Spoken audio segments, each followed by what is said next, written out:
अरे जल्दी सुता ना, का एकदम लेट कर ले वाल तुम।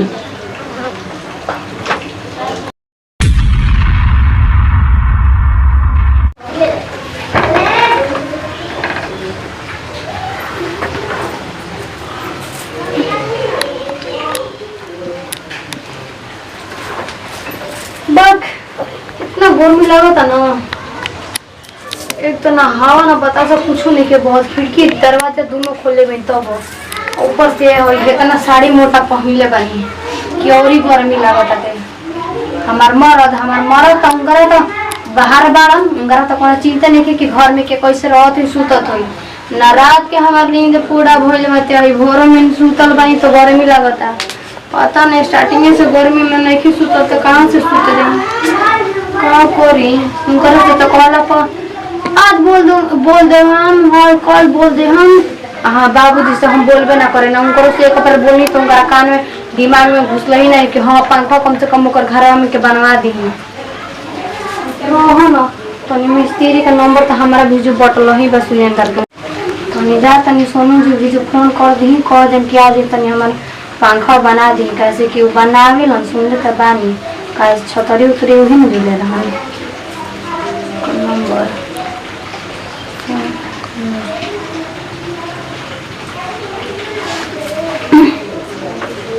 हेलो हेलो, कहाँ बानी जी?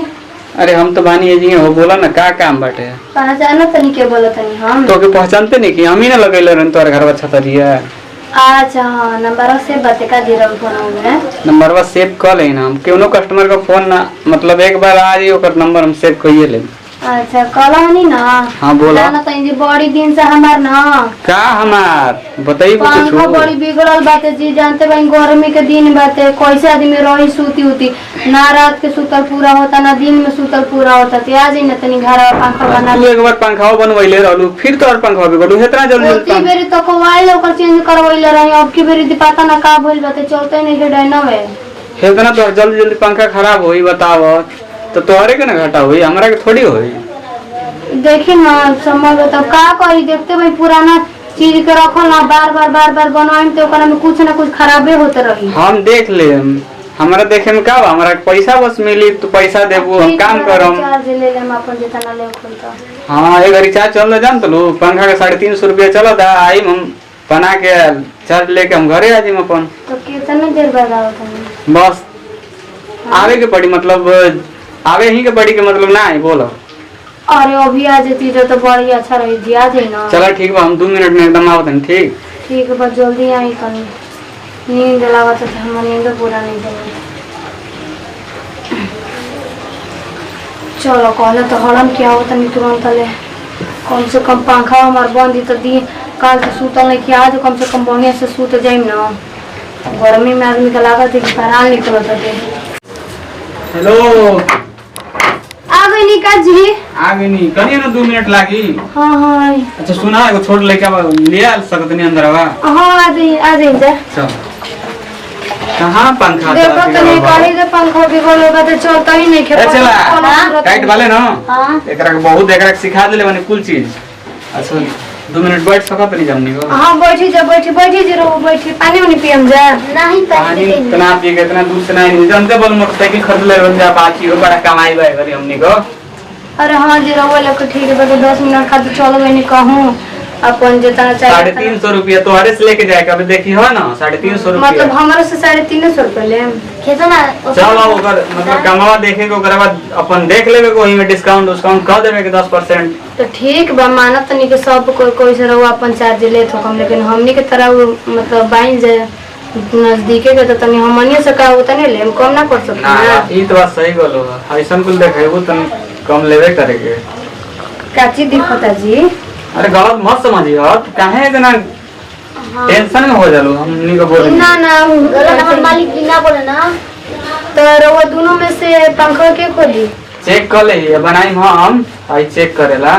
तो ठीक बा, कोनी तब चेक करे के देखो तनी पसीना से कितना भरल बनी। चला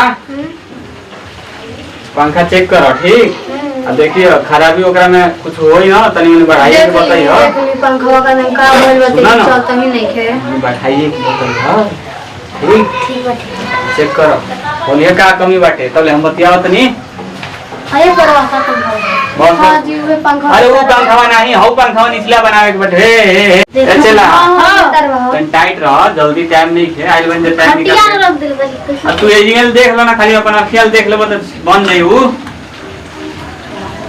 बैटरी अगर खराब है हमार मोटर फोटो खराब है फूल हो गल बा खराब हाँ तब तो बड़ा- ये थोड़ा कट कीजिए ना चला हाँ, अरे जल्दी देखो भैया तोरा काहे सिखौले बानी हम देखते नहीं इतना टाइम लगा से सिखौले बानी बैटरी तो खत्म है बा इतना बढ़िया मेहरारू जरी बैठी इतना टाइम लगेगा तो बताओ मेहरारू खुश होई मोटर सोटर में खराब है का चलो आवा समझ में कितना 500 खर्चा बा रुपया लागी 500 रुपया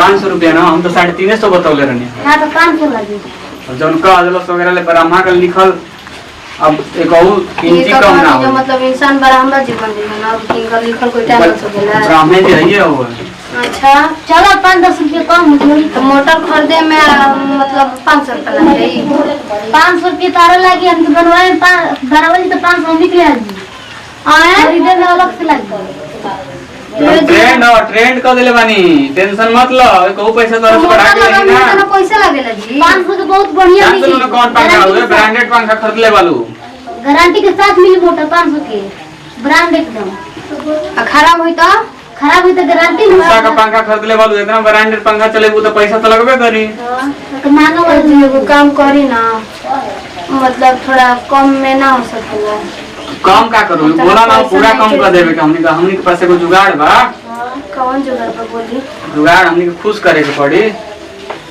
खुश करे के पड़ी खुश क्या कर समझ लो ना? ये बोल जाई फिर हम बोली खुश कर देता खुश कर देबो तो फ्री में बना के चल जाएगा हमनी के कौन खुश करे के पड़ी जी बताओ क्या एकदम तू एकदम चला एकदम शांत बताई वाला जा मोटर ताई खरीदे के पड़ी लेकिन फ्री में बना दे मतलब खुश रहो लोग के हम करें एक एगो चाहिए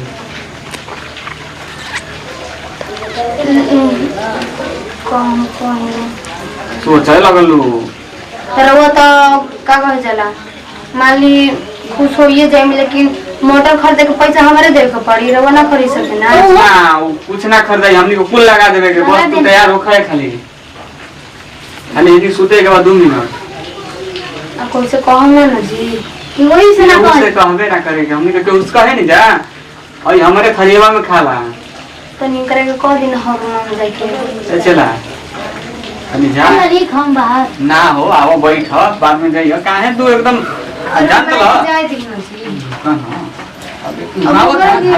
घर में क्यों बाटी गा तो है काहे हमर ससुर जी नहीं खान ससुर ही के टाइम में खेत में गोइल हई हन भाई सोच के रहे और शाम के वाला बात आइए जाइए हम कोनो ठीक नहीं है जान तो लो, देख ले अली कॉलेज पंखा बारिश नहीं के होता आज बारिश भइल बाटे सब खेतवे में बाटे केहू खेत आवता घर है आजकल काहे बाबा जी केहू रोपनी नहीं के होल सब घर बनाई अच्छा बाटे तो छोड़िए हमर छोटका देवर है वो आज हम छोटका देवर आई तो लड़का में अपन बात कौन? हो गया चला काट देबे को गोड़ा हो कर आई तो जी छोटका देवर तो कहते हैं जो पंखा बनाए उसी तरह वो हमारे देवर के गोड़ काट दे अब तो ना ही कुछ बोली तो के उसे कही दब हमनी का इतना पागल है जे कर गोड़ काट देबे के देवर का तो सोच ली फिर देर करत है ना तो देबहु ना करम सोच ले खुशी होत रह जी लोग चला जा हम आवत नहीं एकदम 2 मिनट में ठीक बा चला जा तनी मालिक जाई जल्दी भागी जले हम आवत 2 मिनट में बोलो गई हमार चलो गई लम ना के उससे कही रहलो रहित ना जी त कहले ना रहित तू उनका सामने अच्छा ना लगे जी अभी छोट बानी और कुल बतावा ज्यादा खर्चा नहीं है हम बना दे ना इधर चली लाइट लाइट आ गई सच बोलनी है झूठ ना बोली ना कहते ना अभी खोल दे जल्दी तोड़िए बंद करो